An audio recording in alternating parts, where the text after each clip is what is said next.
All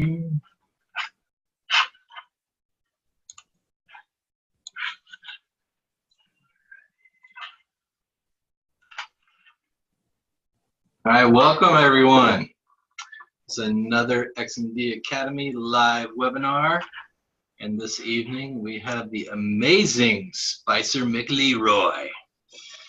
Thank you for being here, Spicer. My pleasure, brother. And tonight we're going to go over Spicer's course, Character Creation for Collectibles, with a little bit of anatomy. You could, if anyone would like to have any of your sculpts critiqued live, drop a Dropbox link or Google Drive link in the chat. And we're only accepting ZTL files for speed. You can also post your ArtStation links as well for any critiques you'd like to have. The purpose of this webinar is to simulate a live weekly session with critiques that would be typical in the course. So if you have any questions separate from that, feel free to ask in the chat. And let's get started. Spicer, how about you tell everyone a little bit about yourself?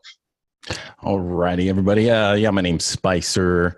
I've taught at the university here in San Antonio for about 3 years, creating character art with ZBrush. And now we're bringing that in a much more refined manner for collectibles at the XMD Academy. We had a wonderful last semester with 100% approval. And yeah, and other than that, pretty much I sculpt characters that are for WB, DC, Marvel. I got here through fan art, and basically what I've spent my time doing is learning anatomy as much as I can, because it's always the same puzzle, and you just go through it over and over again, and that way you can quickly get things out and refine them and all that stuff. So that's what I've been practicing and doing for the last decade almost. Other than that, I review movies and TV shows at Ready Up, and yeah, and I garden. Should check out his movie reviews; they're pretty awesome. Yeah, and I garden my food, and yeah, other than that, micro gardens, micro greens, watermelons, all that type of stuff. But yeah, that's me. All right, and let's see. While we're waiting, actually, we have a link in the chat. Do you want to grab that one? Yeah, sure. It's saying that I need access, so I'm going to request access, and it has been sent. So this particular webinar, I'm kind of trying to simulate it as like a weekly live session. So if you have, a Google Drive link or a Dropbox link, and it has to be a ZTL, and you want me to critique it here live right now, then definitely put it in the chat. Put the link in the chat. If you have an ArtStation, definitely put that in there as well, and we can go over some things that hopefully will help you. Just want to thank Aaron, Cody, Cravfiver, we'll call you that. Doug, Alicia, Gage, 12 Gage, John, nice to see you in here, brother. Kawina, hopefully I said that right. Martha, Robert, was it Russell Tan, Suhail, Warren, and Eric H. Thank you for being here. There's so many other things that you could be doing right now, and you're here with us. I appreciate it. It looks like it's still not giving me access. You see that, Aaron? Aaron Collins. So if you can give me access to that, we can go over that. But I'm going to share my screen right here. Can everybody see my screen? Yep. Okay. So this is what I'm currently working on while we're waiting for some access to that file. Let me make sure. Where's that chat?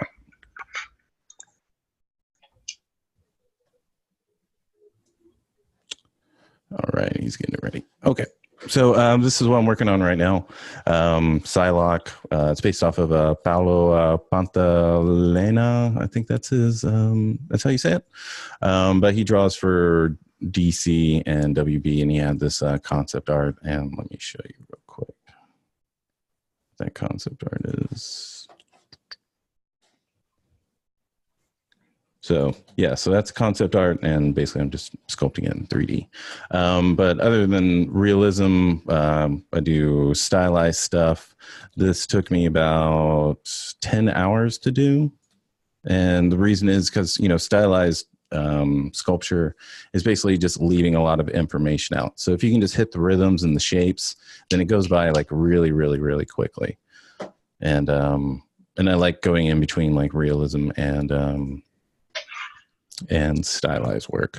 This one, Earthworm Jim, Doug Tenaple actually messaged me, and he wants a print of this. He's the creator of Earthworm Jim, and he says he really likes this one. So that was this one actually got me more gigs than anything else that I've posted. So, and you know, it's just fan art, really, but in the end, it sparks some type of nostalgia, and it sparks some type of, you know, feeling that people have had before in their video games and stuff like that. So yeah, it really helped me. Dr. D, again, this is a type of style I'm working on because I'm doing a comic book of my own, and I'm trying to find like a style. And this was like the first one because, you know, Dr. Disrespect, even though he goes into bathrooms illegally, he's still a very cartoon character that I'm able to try this style out on. And then this one, and those the stylized ones take me about 8 to 10 hours to do. And then this Thor, I purposefully took a very long time to create. And this was bringing textures in and out of Substance Painter back and forth to bring it over into ZBrush, and then sending it back out to Substance Painter to get even more detail out of it, and then bringing it back. But this one, this one's like my favorite one so far that I've done, just because I really, really took my time on it. But let me see. Do we have access? Yeah, it still says I need access to that, so I'm going to request it again. All right. But in this course, what I'm really focusing on is anatomy, because that's where a lot of people are missing the language of collectibles. So I spend a lot of time on that, especially on the face, because that's where most of our focus is going to be going towards. And we need to be able not only to get it done correctly, but get it done in a reasonable amount of time. So if we have formula or, you know, a solid knowledge of what's underneath the face, then we can really just build out from there in a very consistent manner. And instead of just sculpting what we see or sculpting a shadow, we're actually sculpting what we know. And yeah, so that's why I enjoy teaching. Mm-hmm. Anything else? Is the link working yet? No, the link is not working. Aaron Collins, you're teasing us. You're teasing us. Mm-hmm. It should send you an email, Aaron. Yeah, Aaron, I think you have to go to you have to go to your Gmail, open the email, and then allow access. Kawina, what is your biggest challenge when modeling characters? I would say just the overall composition of the piece and making sure everything flows. There's a lot of adjustment that you need to go back and forth with, just to make sure that you're guiding the eye of the viewer, and you're also telling a story. And, you know, like, you can always tell when someone's trying to sculpt something with an intention, but just not really getting it there. And I would say that's probably the biggest challenge for me, is to ensure that that what I'm intending is very, very clear. Mm-hmm. Yeah, good question. Mm-hmm.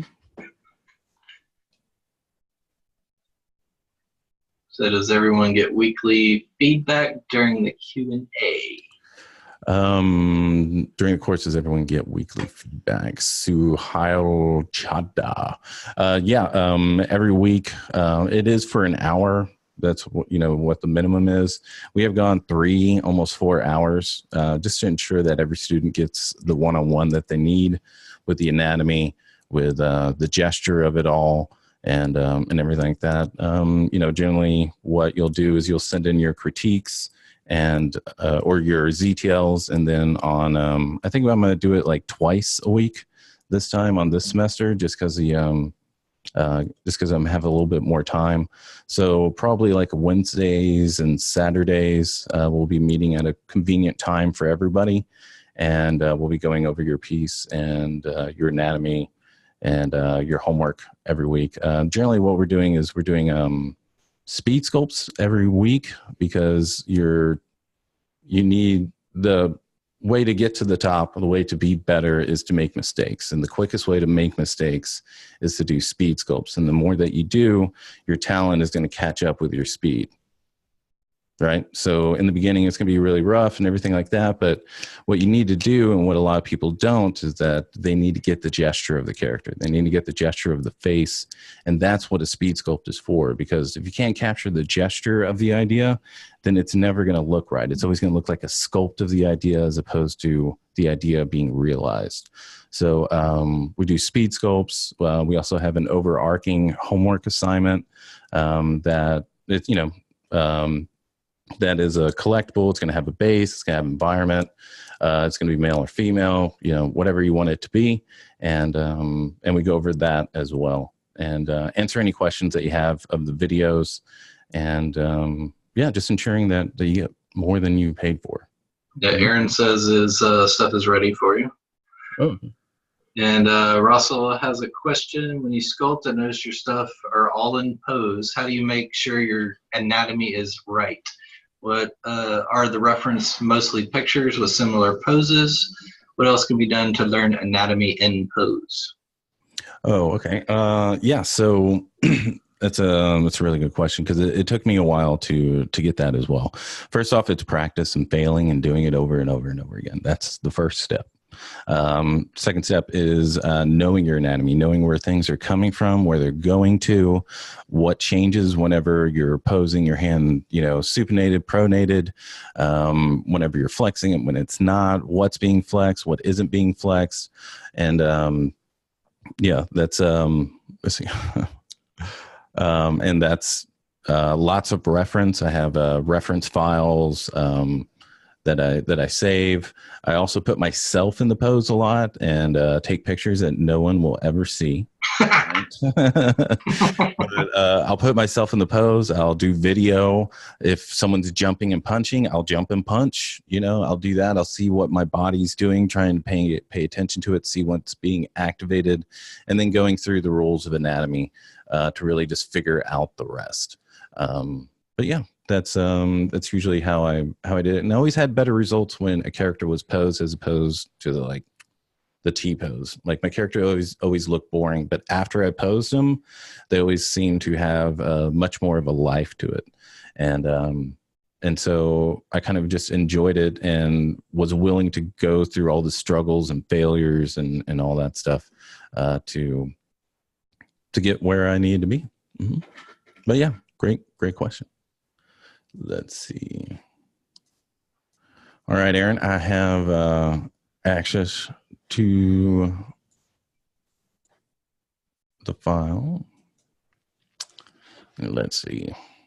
While you're grabbing that, Gage has a question. Currently, I'm working on toys for a tabletop for a client.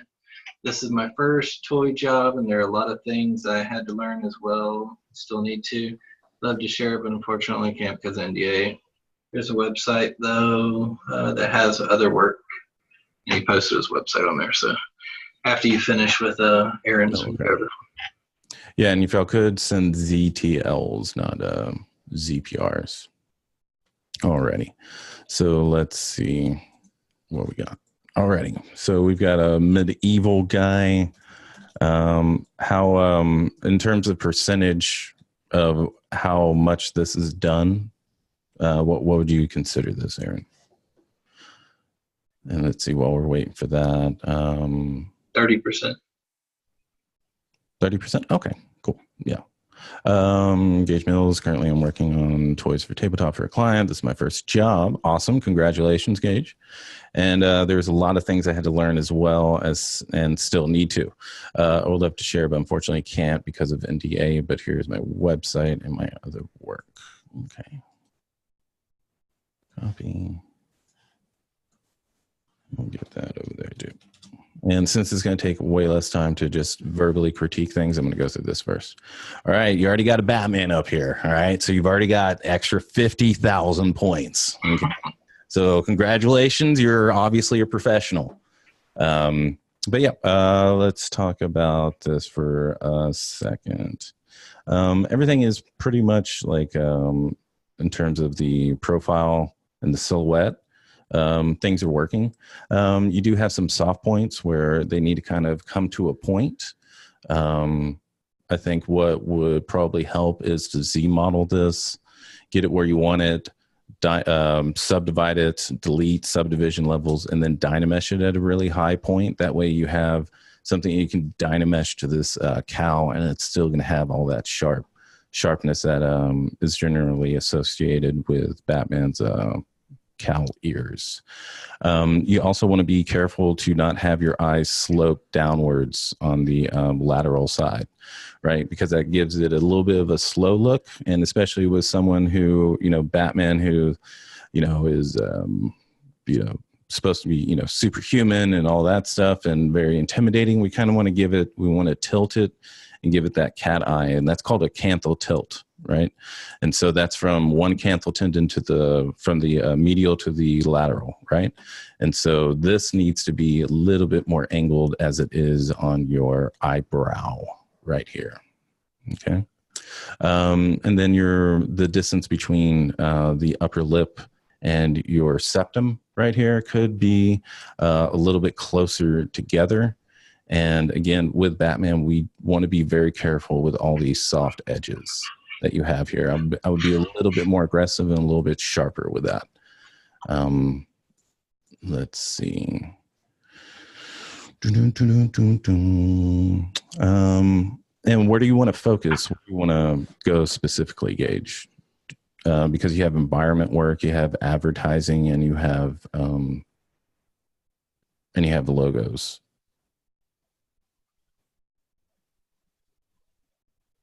So mainly characters. Then I would get rid of things that aren't characters on your portfolio. Because right now, if I wanted to hire you for characters, I would see all this other stuff. Right. And so I would sculpt more characters and just have those specifically here.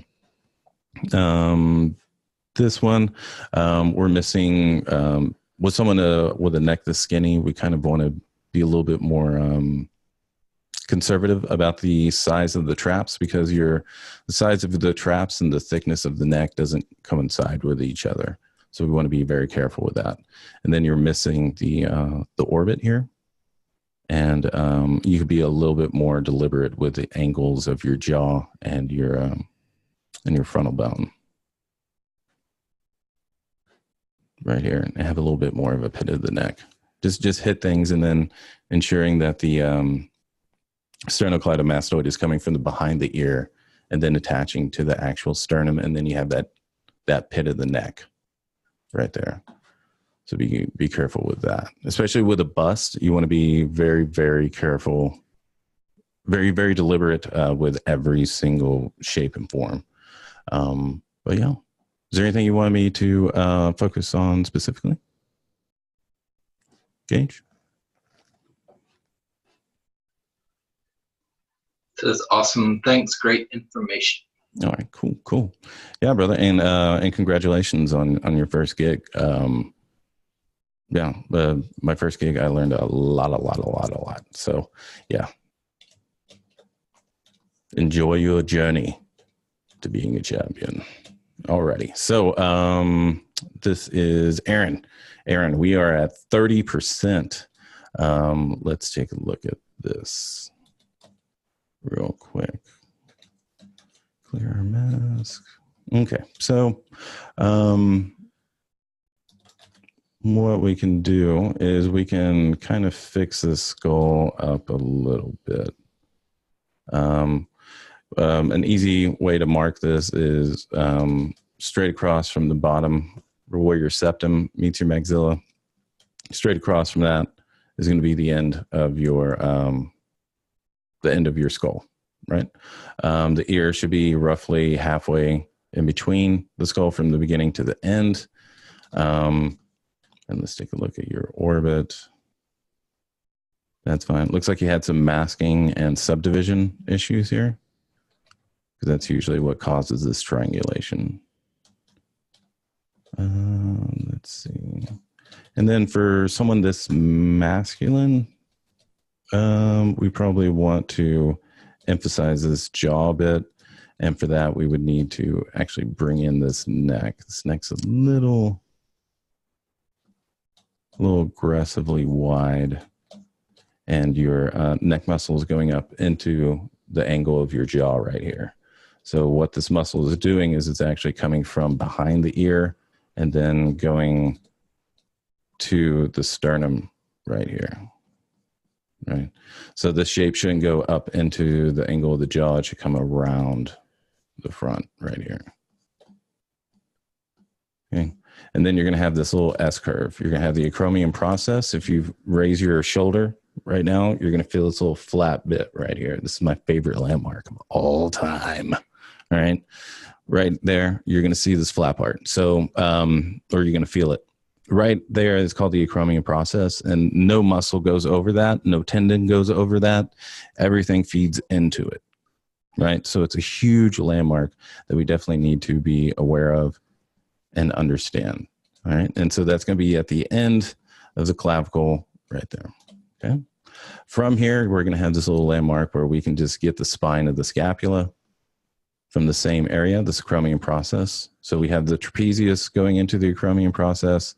We have the scapula coming from there. And then we have this flat angle right here. Okay. Your overall chest is fine. I mean, it's going to be underneath all this armor, so we don't really have to be that concerned with it. Let's just focus on this face because that's what we see. So angle of the jaw, length of the jaw, angle of the jaw, mandible. We got to dive this down. So we have the mental eminence right here, or the chin. Right there, and we need to have the nasal labial fold coming from the medial canthal tendon right here, which is this where your tear duct is almost right here, and going around, sculpting, sculpting, sculpting, and that's the angle that we're looking for. And then we can also determine our skull underneath using the ear hole as a guide and coming around.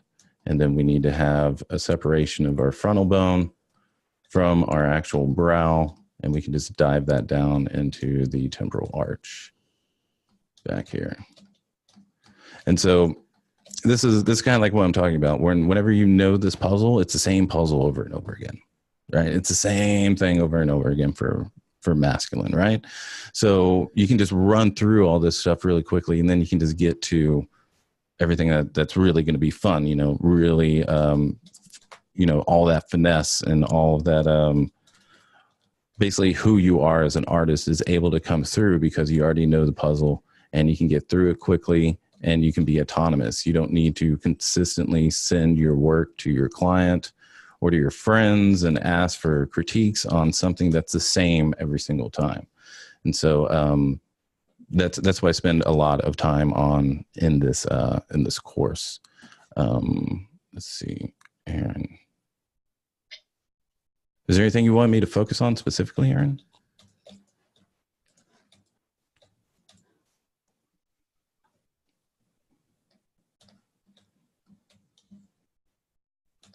Legs are pretty decent. I would have, there should be like not every single time because there's the variance of life, but this angle down here should be matched at about a 45-degree angle because we don't want it to be the same straight across, right? We want this vastus lateralis right here to be a little bit higher than the vastus medialis.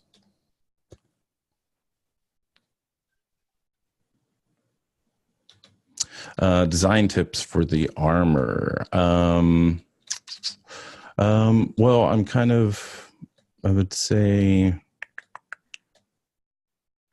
I'm not sure if this guy is a good guy or a bad guy. And that's because of the shape language that you're using. You're also only 30% done as well.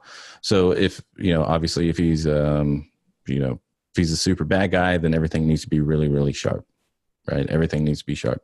So you have sharp points and then you have very round points. And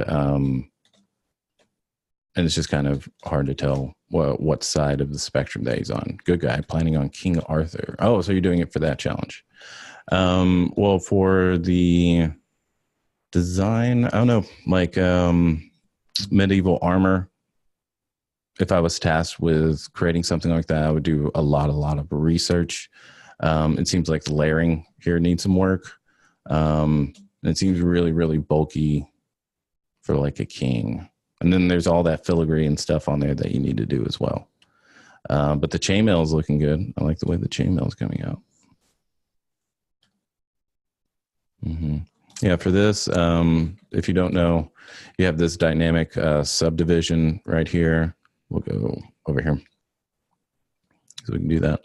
I'm going to go up to 5, and then you can go over here to, where is it? Is it crease level? That's where it is. Crease, and then you send this down to like 3 or something like that. And then it should have a little bit, oh, is it one-sided or is it just super thin? Yeah, it's just super thin. Yeah, I would make this a whole lot thicker as well. So you just get your Z Mauler out, Q mesh, polygroup all. Where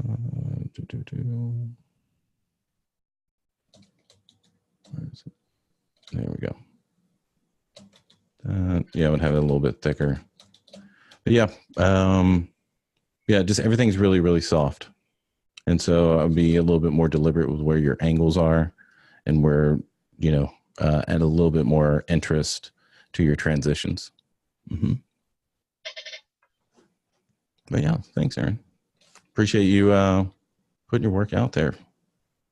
You got Warren up there. I work as a video game artist, but I've been interested in moving over to models. Would this course help with that transition? Work as a video game artist, but I've been interested in moving over to models. Would this course help with that transition? Yeah, I mean, it should. We're going to be going over, let me see. Let's take a look at this. This face is pretty good. And this anatomy is pretty good. Female faces, pretty decent. Orcs looking good.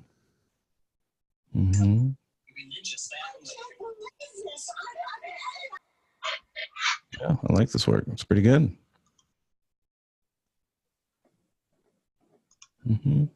Yeah, yeah. This course, it should help you with that for sure. Let me follow you. Like what part of collectibles are you most concerned with? Like where do you need the most advice? Because your sense of yeah, you have good artwork. So nothing to complain about here. And then it's also all game ready, which is looking good as well. Armor sets. Think with the 3D printing aspect and how to prep a model. Yeah, then you want to take 𝐒𝐿𝐹𝐻𝐿𝐄's course. He's dealing all with that. That's all he's dealing with. So if that's the issue that you're having, then you want to take his course for sure.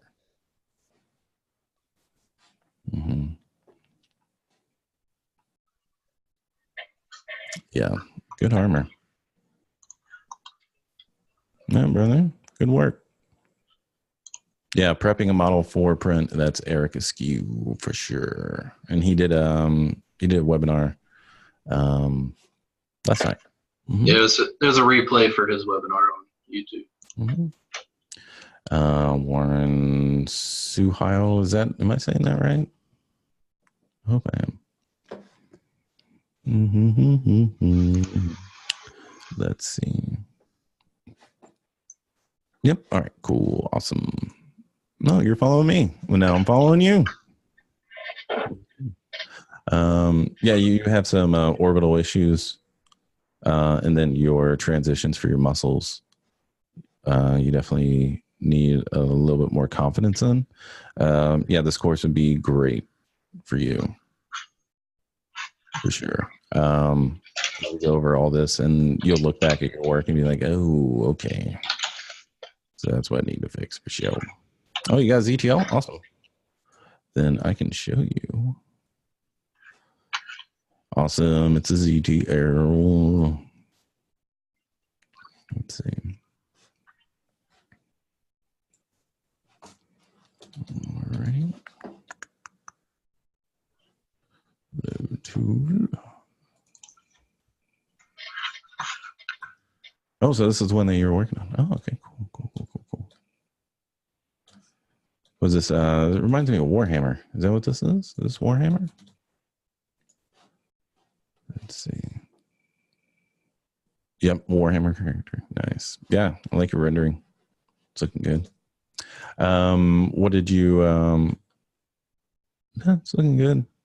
I would say a little bit more aggressive on the angles for something like this. It seems,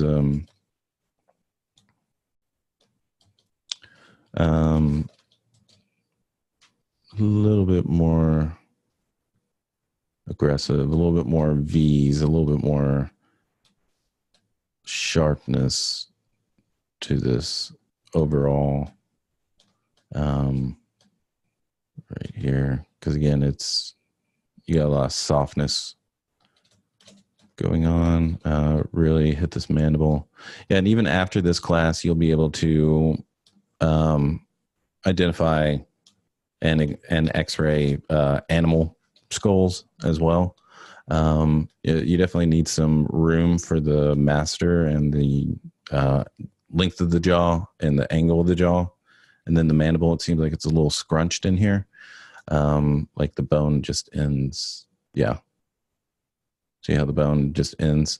You have, this jaw that you need to really, really hit home right here. So let me go down right here. And this really, like this angle of the jaw right here is really going to sell the ferociousness of this character. And then having the master in there as well. But you don't want to skimp out on this stuff. Right.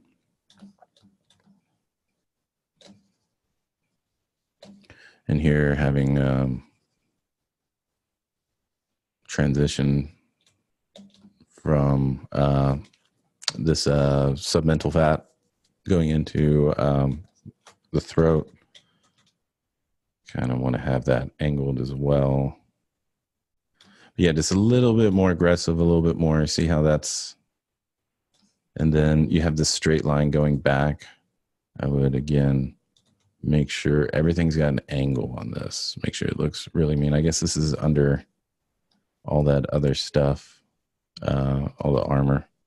And then whenever something's growling, especially for like a rodent or, mammal, this little bit right here is all going to be scrunched up and you're going to have wrinkles on the nose.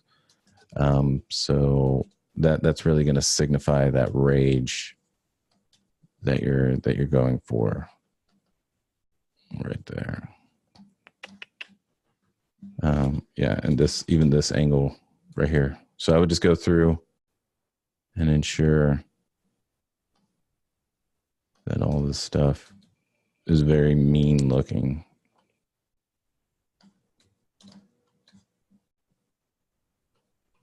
Right, so you can see that going through.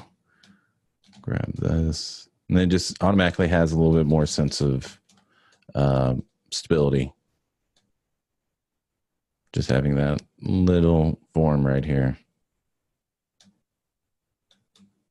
Because it's backed up with, you know, just your normal, I mean, after this course and studying the course, I mean, anatomy is going to be pretty simple for you.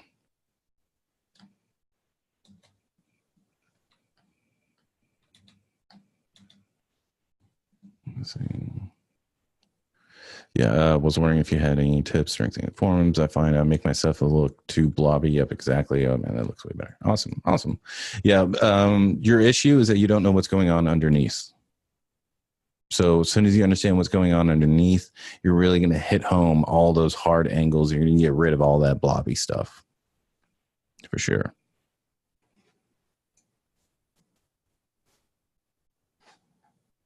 All right.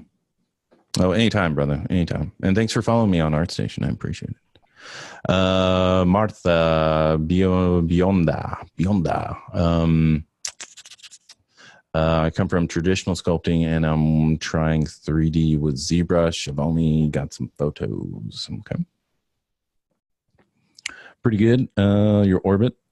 Need a little bit more confidence on that. Temporal arch, a little bit more of the frontal bone. It's a decent render. I like how you're focusing everything. Ears are looking good. Let's see. Decent render. Yeah, I mean, if you got that traditional sculpting, that's, you know, you've already skipped part of it.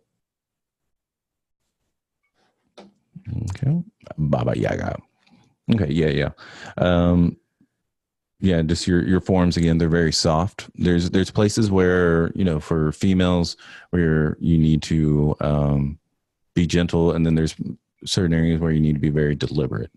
And in those areas, those landmarks, like right here on the pit of the neck, the clavicle and the shoulder. And then having a little bit more confidence with sculpting female hands, because these look, again, you know, your middle finger should be a little bit longer. And it seems like they're all just going back in a very straight line. I like the pose. But you want to be aware of what we call samesies. So you don't want to have your hands doing the same thing. There's always going to be a slight change in what you're doing. And again, putting yourself in this pose will help. And it's also giving me a sense of movement with just one leg up, like either she's going to be going back, or she's going to be going forward, or she's landing. But since your hips and your rib cage are right above each other, it's not giving me any sense of movement. It's giving me a sense of stability. So if you want a sense of movement, then you can't have your chest right above your hips. They need to be off, right? So they need to be, you know, like off like that, or they need to be leaning forward where the hips are, you know, back and the chest is over here, something like that. Just pivoting it off of each other will really, really give you a sense of motion that you're looking for in this piece. Let's see. Bjorn Throbkar. All right. So this is ZBrush. Okay. I like the pose. It's a good hero pose. And it is miniature, so the proportions are going to be different. It is for, like, you know, 1/4 scale and everything. So so the head's looking good. I like the fur. The thumbs, it's a little long right over here.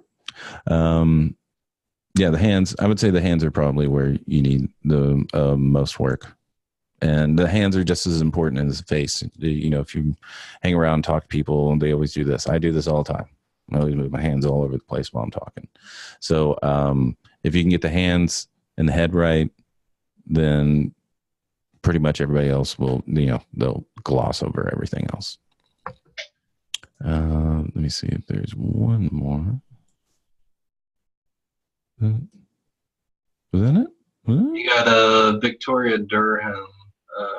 I just started on ArtStation. Let's see. I'll throw the link in the main chat. Just getting started into ZBrush, but find it hard to get going on a full body sculpt. Any suggestions? Fail as much as possible, as often as possible. Every master was a disaster. Like there's so many things I can continue saying when it comes to that stuff, but yeah, the best thing to do is just to do it.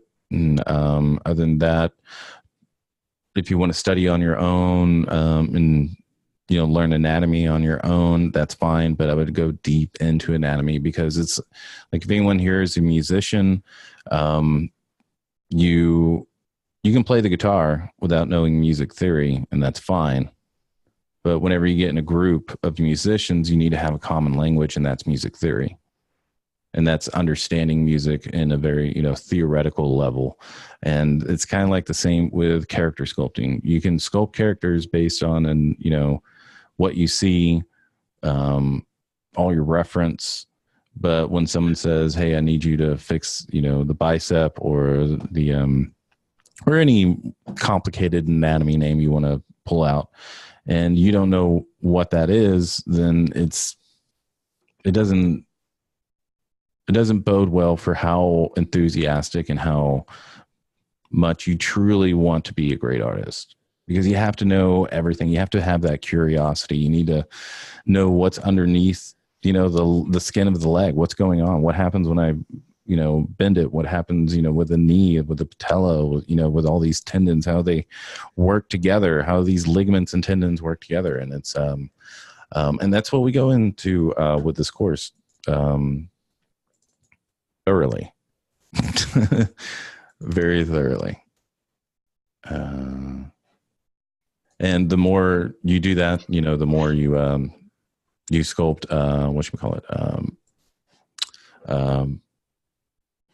bodies. The first one's not going to be great. It never is. Mine was horrible. But now I think I got a pretty decent grasp of what's going on. Okay, so this is who is this? Is this Russell? Russell, is this you? Yes, it's you. Okay. ArtStation profile. Let's go here. Copy. Oh, and I can attest to everything that Spicer is saying. You are going to learn a lot about anatomy. A lot.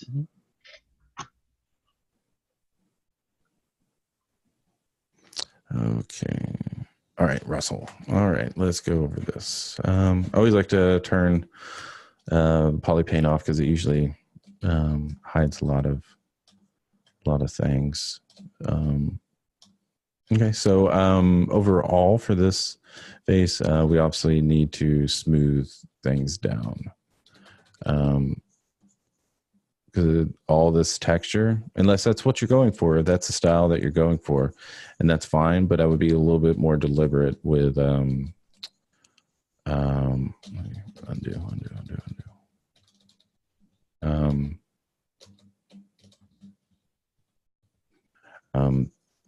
Like having really, really deliberate scratch marks, like this, obviously it says, it's just 3 seconds, give me some time. But, I'm talking about a little bit more deliberate with that, and I could understand all this surface noise.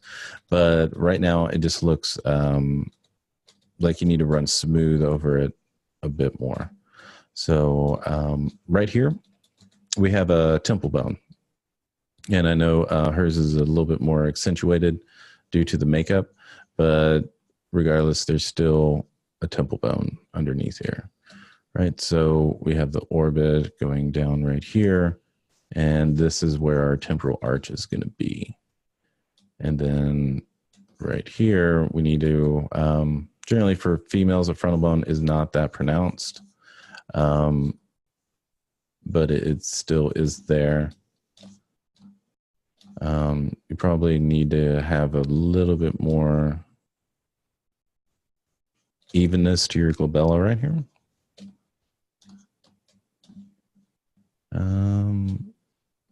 Get that going. I know this is makeup and all that, but I still like sculpting along with anatomy. So with this, we would have this top of the zygomatic right here. Get this, smooth it out. Well, actually what we can do to solve this is we can actually just raise the ear. So generally what would happen in normal humans is that we would have the temple right here going on, and then we would have the bottom of the zygomatic, and then this meeting that right there, which is meeting the very bottom of our nostril, right? But with her, she's got a lot of different makeup going on where they're just breaking the rules.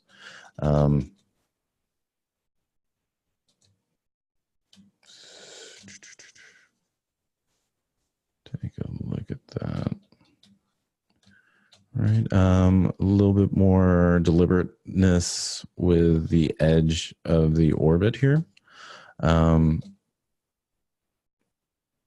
And I think this is just a little bit too far back.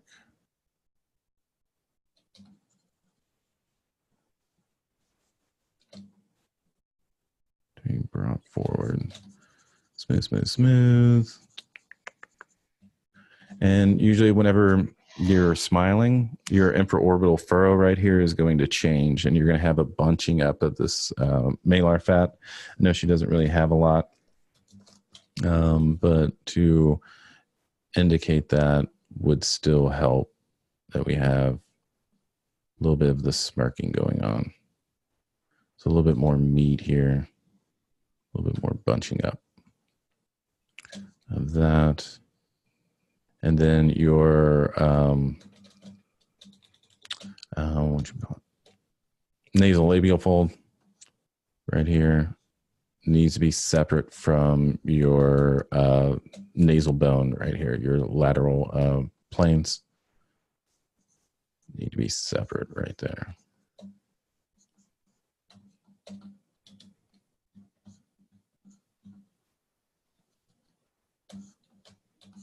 Okay.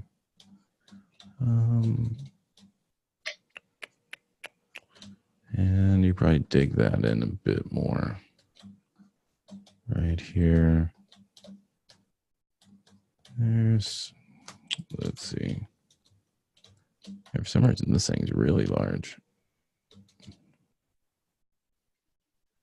Get that going.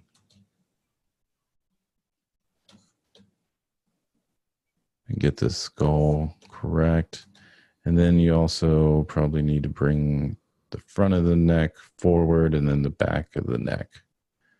We'll probably want to bring that in. And we also want to put this ear in the center. And just tame this down. It's a little bit too large. And bring this in as well. Because we want the back third, like right behind the ear should be the widest part of the skull, and then it should be coming back. And then also the widest part of the face is going to be the zygomatic arch. So we can kind of help that along as well. And then we have a what we call a hyoid bone, which is from the submental fat to the hyoid bone right here. We need we need an indication of that. Smooth it out. And then also bringing in this neck, making sure we have the dive down, because we're going to have the esophagus with the thyroid bone and the hyoid bone. What is it? Well, thyroid cartilage and the something else, but there's two cartilages right here. The top one is a little bit more pronounced for male, but male and female have them, right? So you're going to have two little breaks right here. So you're gonna boom, and then boom, right there. And then you'll, especially with Angelina Jolie, she's very thin. And so we're definitely going to see that dive down into the neck right there. And also we're going to see her clavicle pretty distinctly. Okay. And then we want to ensure that we do have the sternum, and then we have this muscle right here as well. Okay.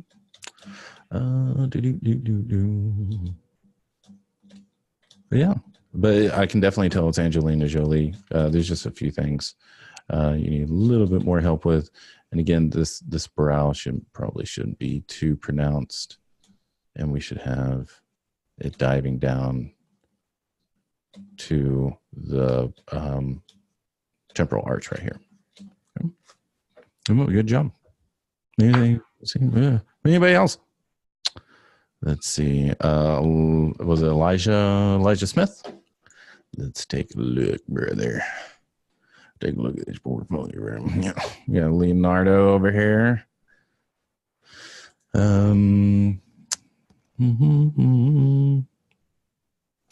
Let's follow. This is really good. I like this. Yeah. If you haven't thought of it, you should probably think of like comic books and stuff like that. Because this style as a comic book, I mean, if you can get, get something like that going, I mean, this would be an awesome style to look at.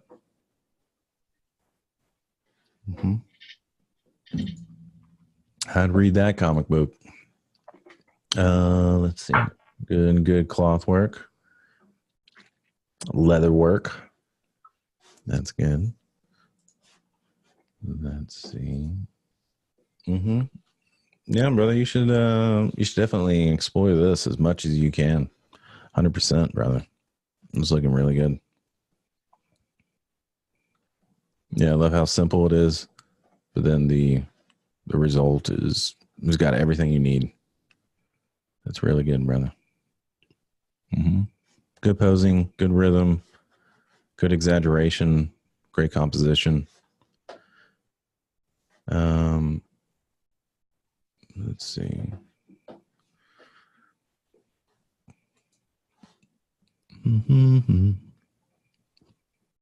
So what do you want to do, Elijah? Like what's your dream? What's your dream job? Yeah, you're missing your infraorbital furrow. Your orbit's totally gone on this one. You need some landmark, at least one here.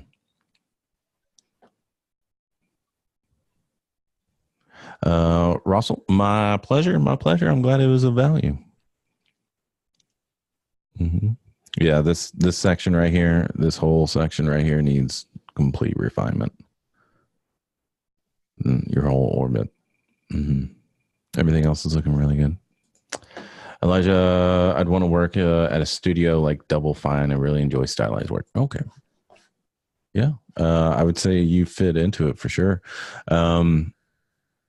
What I would do is go on LinkedIn and get every art director, get every talent recruiter, every HR, every lead artist from all the video game companies that you want on LinkedIn. Make sure they're all followed, and then at, I would say 11 a.m. to 12 p.m. Central, post like a body of your work, of what you think will get their attention, and see where it goes. Right. In this business, especially for studios, it is 50% talent and 50% who you know. Right. So you need to, your styles there, especially with something like this or something like that. Like these two are your shining ones. I would get rid of this one, and this one. I would put these two together and get rid of these two on your portfolio. These do not make you look good. And this one is good work.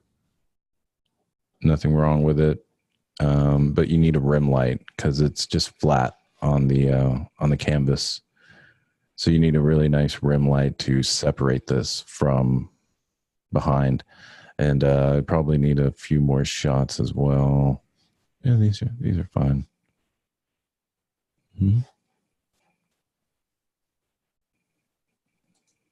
Maybe a little bit more saturation as well. Elijah, yep. Yeah, hopefully it works out for you, brother. You definitely got the talent. I mean, this stuff right here and this stuff right here, just for me personally, if I was you, I would focus 100% on this type of artwork. 100%, because this is stuff that you don't see that often, and whenever it is attempted, it's not really pulled off as well as you're pulling it off. So 100%. I mean, this is your shining piece right here. This should be the very first one over here. You need to get rid of this one, that one, put these two together, put this at the end and this at the end, and lead with this. So it should be boom, boom, boom, boom, and then this all together, and get rid of these two. And this one, this cheetah character. Okay. And then character artist looking for opportunities. You don't want that. Just put character artist. Right. They don't, whenever someone hires you, they don't care that you're available. Right. They're going to ask you regardless. So, that just looks like you're unemployed. So just put character artist, and that's it. All right. Let's see. Am I missing someone? Did you do Victoria? Victoria. Alrighty. Let's take a look. Okay.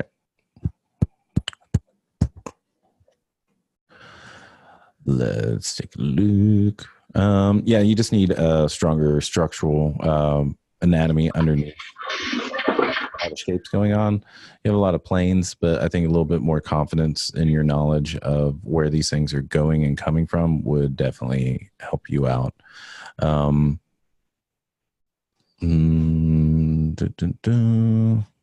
Let's see. Did you have another one, Victoria?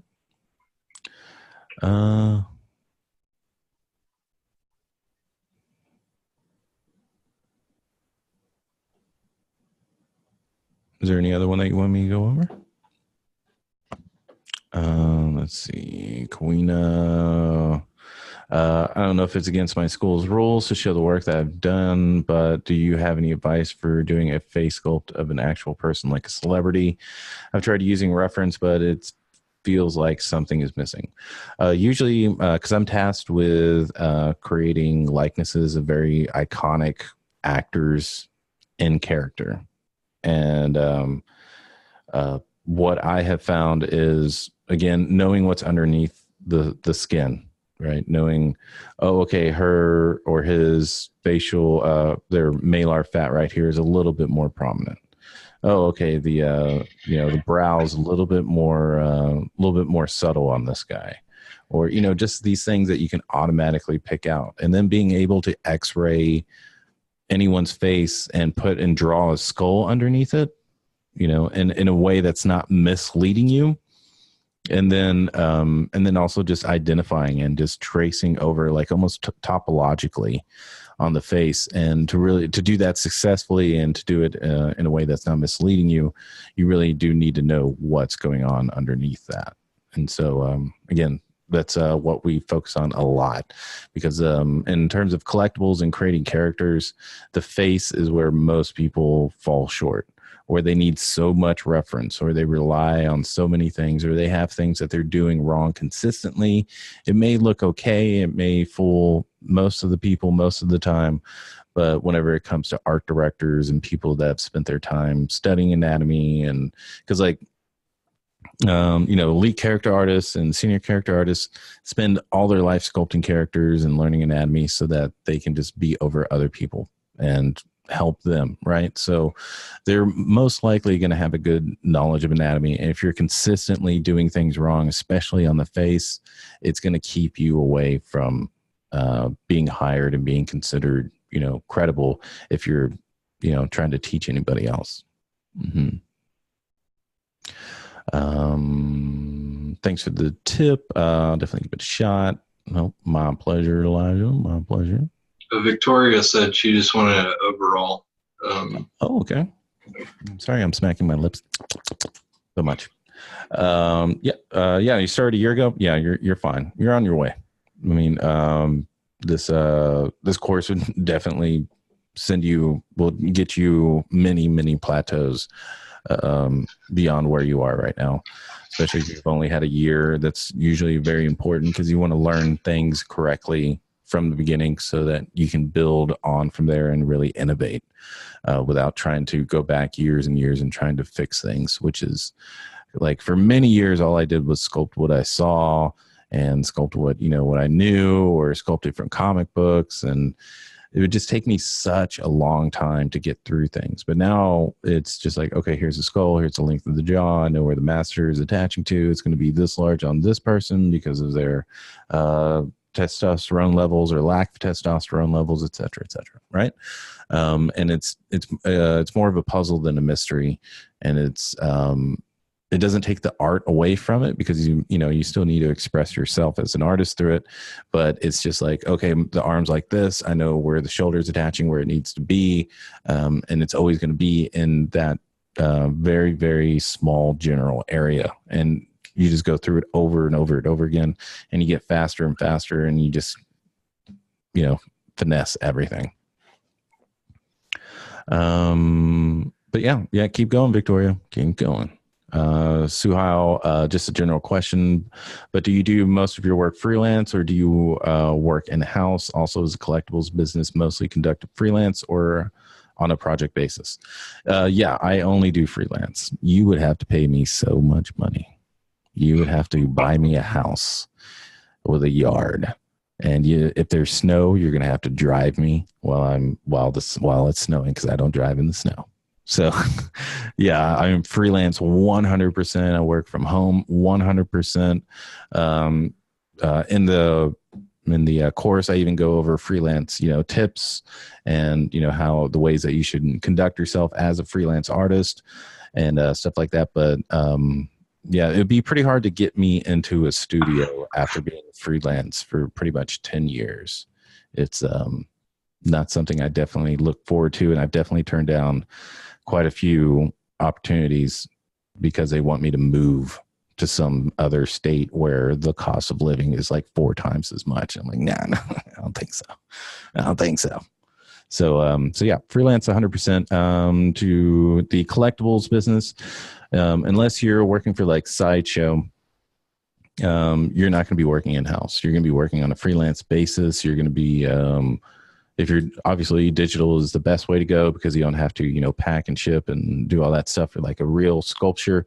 So it's obviously a whole lot easier. But generally what they're going to do is they're going to have some concept art that's ready to go. They're going to gauge a price for you, how much time they expect you to take, and then it's off to the races. But yeah, hardly any of them require you to be in-house. I think Prime One, they're in South America, I believe. Somewhere, one of the big companies is in South America, but they require you to be in-house as well. So those are like the only 2. But XM Studios, they're freelance. You can work anywhere in the world and work for them. There's lots of commissioners on the fan art side, but you want to be very, very, very careful who you're working with and how many you do if collectibles is where you're going, because like XM is going to see that you're doing 20, 30 custom pieces of these big name characters without a license, and they're not going to look at that too well. But you do a small amount just to show that your things are feasible. You're also working with a client, you're getting paid hopefully a good amount of money, and you're turning it in, you're finishing it, and it is functional and it can be made into a collectible. Sometimes you need that. And that's fine, but you don't want to get into the business of fan art. That's never going to it's never going to help you. Let's see.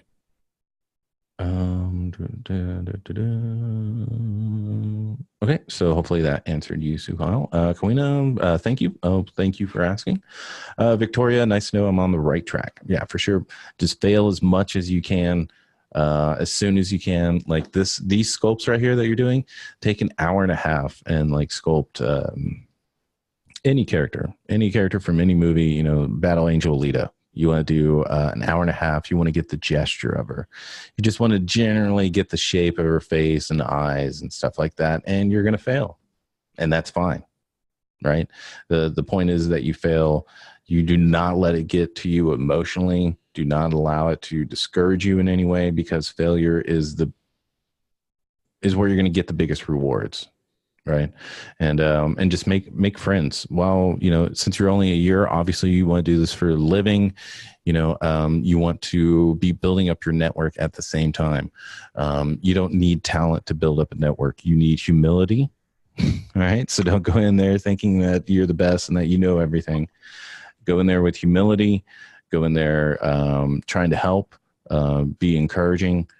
Be positive 100%, especially when you're first starting out. Just be positive, right? That's one of the best things that you can do whenever you're networking. There's plenty of like hangouts that you can join. There's ZBrush Hangout. There's Crimson Daggers. I don't know if they're still around. There's Polycount Hangout. There's a bunch of different hangouts.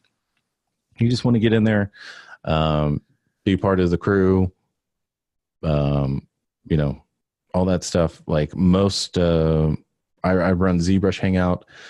Everyone in there is a professional artist, or they're in there because we're professional artists and they want to know how to become that.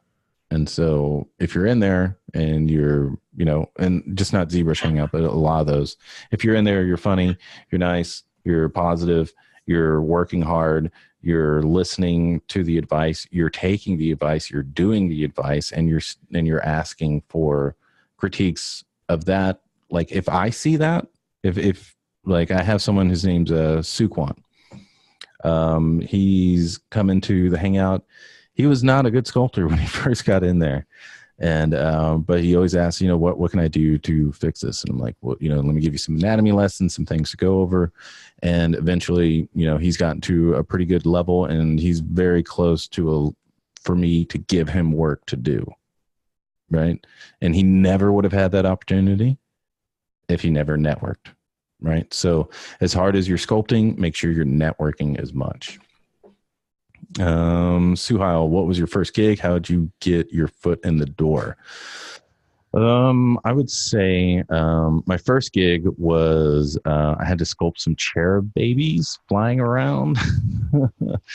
And that was my first piece. It was for a book. It was for a cover of a book. I don't know. I never saw. Supposedly it got published and it was still on there, but he just wanted the sculpts, and I think he paid me like $350 or something like that. But that was my first gig. For the how did I get my foot in the door? That would be fan art that I did not sculpt for a commissioner, right? So no one's paid me to sculpt fan art. I sculpted it on my own. It was my own thing. Like it was something that I wanted to do. It was something that I was passionate about, and that's really what got my foot in the door, because one of my clients who literally has something for me as soon as I'm done with something else and it's licensed and they're big names. You know, he's always got another one for me, and it's based off of that Earthworm Jim that I sculpted just because he loved the video game. I sculpted it really well and captured the gesture of the character, because it only took me like 8-10 hours to finish this character. So the details and everything weren't muddling up the gesture and the essence of that character. And ever since then, been busy with him. I've done work for Dior, Ashley Sparling, who was before me. He's helped me a lot in my career as well. Again, networking. Like, you're not going to get a job if you don't know anybody.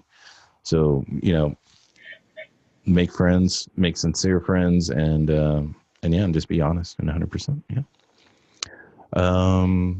Martha, is ZBrush enough for collectibles, or you need to know other softwares? In terms of creating a collectible, there's hardly ever any reason to get out of ZBrush for me, right? There's not one way to do anything.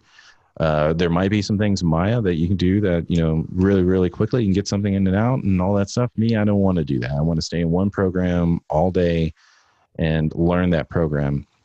In terms of creating guns, swords, magic, dragons, clothing, all that stuff, I've done all in ZBrush, and working consistently.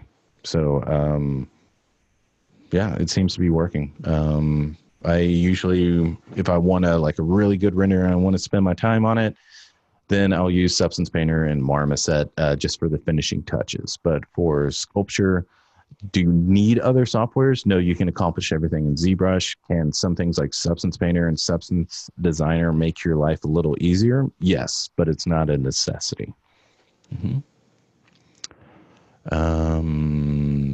Suhail, thanks. Cool to know. Opens up the opportunities a lot more, not having to live next to a studio to get work. Yeah. Yeah, because I don't just do collectibles, right? I teach at the university. I teach at XMD. I work for one client doing sculptures, and then I work for another client doing game models, right? And that's the way that I have to, you know, get enough income and enough work and enough experience and all that stuff. So definitely be open and versatile to doing game art and collectibles and concept work and all that stuff, because it's only going to make you more money, right? It's back in my lips so much. Would you say that freelance work is the best way to go as a character model in terms of experience and money? For me, I can't really say it's the best way. The freelance life is, it depends. I mean, like some people are very social and they want to be around a lot of people, and they thrive off of that type of environment. For me, I hate being told what to do and when to do it and where to be, and you better be there on time or you're considered, like, I hate that. I hate it. So for me personally, the freelance life is definitely the best. Excuse me. Woo. Yeah, for me, it's, you know, I create my own schedule. If I want a week off, I can just take a week off. If I want to work, and then I just, you know what, I'm just going to take a 2-hour nap. And then I go take a 2-hour nap, and then I go back to work, and everything's great. Oh, I want to order, you know, it's just like, it's just total freedom and independence. So if you're unable to handle that responsibility, then obviously freelance is not for you. But you don't need to be in a studio, and a studio shouldn't, you know, isn't the one and only goal in terms of being an artist or production artist. Sounds like your kind of job, then hell yeah, brother. This is definitely where you want to be. So, but yeah, that's about it. I really great. Thank you so much for like being here. For I mean, there's so many other things. You know, Stranger Things season 3's out. You could be watching that right now, but you're here because you want to be a champion, and I appreciate that very, very much. Is there anything else before we wrap all this up? This is pretty much kind of like what a live session is like for the weekly bit. I think we're here for an hour. We've got, we're a little bit over, but we're a little bit over. It like every live session goes over because I need to ensure that you paid a good amount of money, and I need to ensure that you got more than you actually even paid for, right? And so that requires individual sculpting, talking, getting to know, and all that stuff. And that's what the live sessions are for. The on-demand is just as good. I think it's like $249 or something like that. That is definitely going to give you all the anatomy and all that stuff. But the live sessions, I think that's where the past students really, really learned the most and grew the most. was through that, because they're actually, it's real time. You know, you're able to, hey, I'm having a problem with this area. Can you specify this? I would go over it, draw over it, sculpt over it. You know, like the critiques, usually, you know, I go through that entire process so that you can really understand where it's going, where it's coming from, where it's going, how you can fix it, and what the overall shape of it should truly be. And the more you know that, like I said, I've been saying this over and over, like, you know, it's the same puzzle. The first puzzle is going to take you, the first time you go through, it's going to take you a while. But the 1,000th time, you know that puzzle in and out, and your motor memory is just ready to go. You know, like anytime you need to sculpt a job, do, it's the same thing over and over again, you know, and then you can get into the art side of it. And so, yeah, this course is just getting all that out of the way so that you can get into the art and get into the invoicing, which is my favorite part. Yeah, Russell had a question for you about teaching anatomy in the class.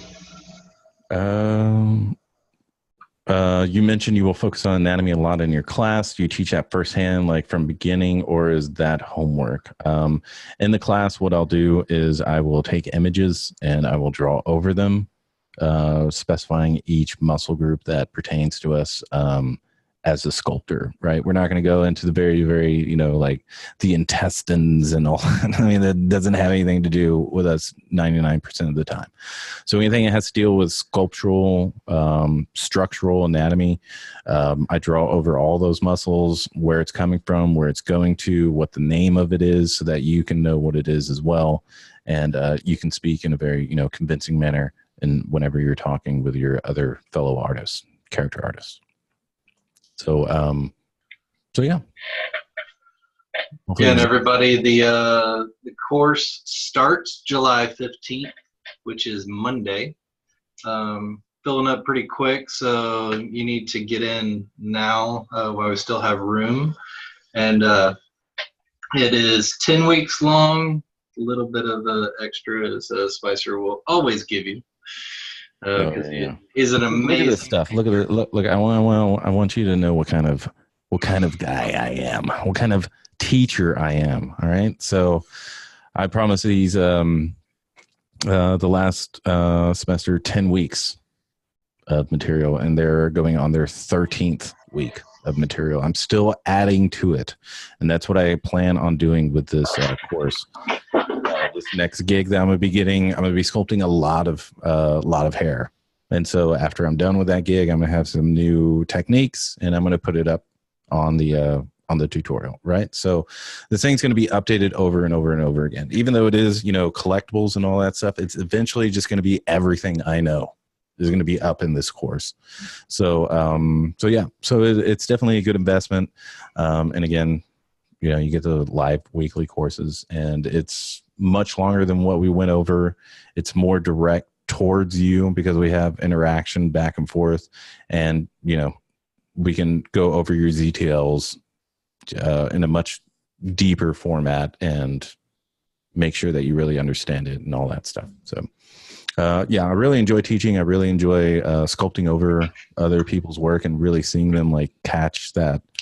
Like, oh, okay, that's what I've been doing. Now I can do it correctly, and now I can move on and, you know, go to the next problem. So, but yeah, thank you to everybody that's been in here, and thank you for all the positive feedback. Y'all are awesome.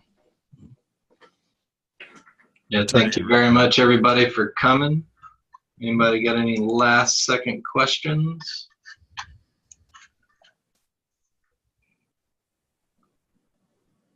All right, brothers and sisters, ladies and gentlemen. Stranger Things 3, season 3's out. UFC 239 was awesome this past weekend. Battle Angel Alita just came out today, along with Hellboy. I don't know if you liked Hellboy, but it's out. Okay. So make sure you're watching that. Make sure you're having a good time. Definitely reach out to me on Facebook if you aren't on. If you haven't already, definitely friend me on there. And that way we can keep in contact. You don't have to, you know, buy the course for us to keep in contact and for us to help each other and be part of a network. So don't worry about, you know, buying the course. Just definitely, you know, hook up with me on Facebook. And if you have any questions, you can always reach out to me personally about the course.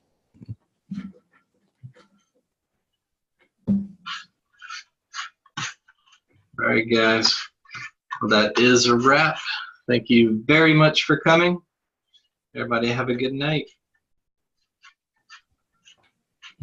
Oh, my pleasure, Kawina. My pleasure, Russell. 𝐒𝐏𝐈𝐂𝐄𝐑, thank you. Who else was up in there? Yeah, 𝐒𝐏𝐈𝐂𝐂𝐑, Doug, thank you very much. Leo, thank you very much. Elijah, it was nice to meet you. Martha, it was nice to meet you. Robert, Eric H, thanks. Thank you.